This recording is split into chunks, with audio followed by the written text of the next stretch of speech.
Hey everybody, I'm here today with shop assistant intern Laury V. We'll show you Laury. She's the camera woman and student today. Today I'm just going to be talking about a couple of the tools in the 25-piece tool set. It's a good solid basic core set of tools. It gives you kind of a few sizes of most of the things you're going to need to get you a solid start with chasing repousse. I'm going to talk about 3 of the embossing tools in there, two ovals, and there's a rectangle tool as well. Can we see those really good in there? Or? Yeah. Okay. So here, I'm just going to show you how those tools work. Oh, by the way, this comes in a container. So you can put the tools we're using in the lid. So they are face up looking at you, so you don't have to be hunting them down all around your workbench. So I'm going to talk about how to emboss. So these tools are meant for doing the repousse process, which is the process where you're pushing the design down. And this is the back of a pattern. This is the front of that pattern. Want me to tilt that? This is the front of that pattern. This happens to be a little bit of a different size. This one up here. So this is that pattern. And flipped over, this is what the back looks like right here. So these are hollow. In the video, it might look like they're raised because of it plays on your eyes, but these are hollow. So I'm pushing that in with embossing tools. The embossing tools have a round profile, and I'm going to use a right now a rectangle embosser.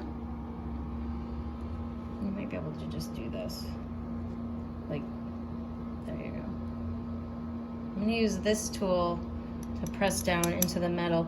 You'll notice the green outline is because when I start embossing, I'm not going to be able to see my outline anymore. Can you see this outline in the video up here?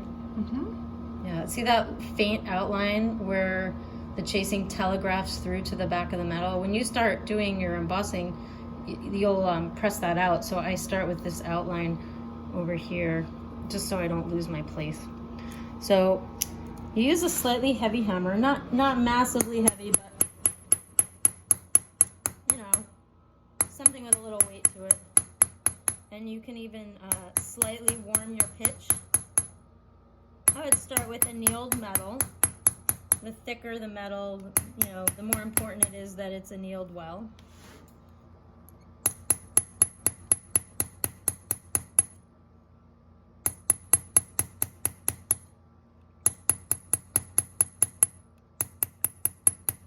This looks so easy. Well, if you do something a lot and you really like it, you'll get good at it, you know. I'm gonna go to one of the bigger embossers. I didn't really think this through, but this is the square embosser in the set. There's only one, but it's shallow, so it's not, you know, really pronounced. And this is tool J1, which also doesn't really matter. That's just so you can find it. So I'm gonna use that to do the biggest open part of the leaf. So let's say one of the questions I get a lot is, what size tools do I need? Can I just get the small set? Can I get your small pattern set? And I say, well, you say I'm just chasing jewelry, and I say, well, if this was like a pendant, this is pretty small, right? Mm-hmm. Would you agree that that's pretty small? Yeah. But like if that's a pendant or an earring, you still need a big, you know, kind of a bigger tool to do what I'm doing. If you only have tiny tools, you can't kind of work in that area. So you keep slowly working the whole thing until you have it looking like this guy right here.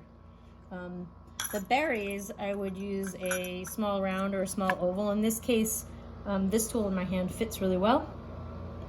And for this little berry, I would just, you can make a round spot embossed with an oval by just holding it in place and rotating it in place.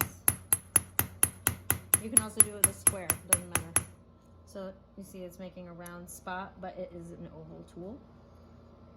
That makes sense.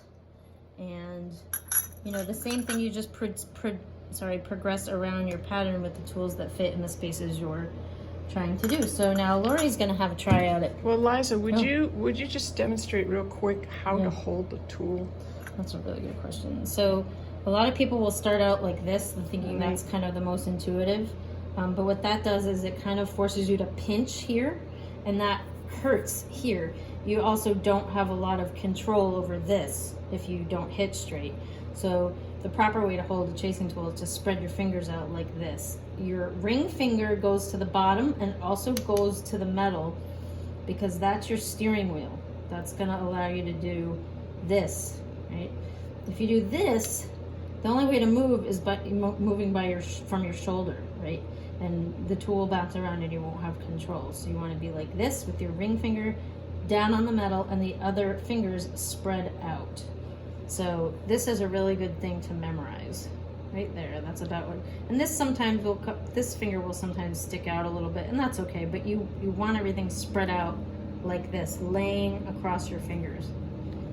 Steering like so that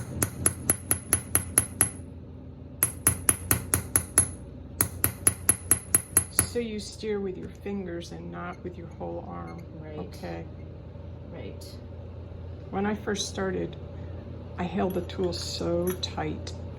All right, so Laurie, you have a try, and we can see how you do this, and we can ask more questions. And see what I'm doing wrong.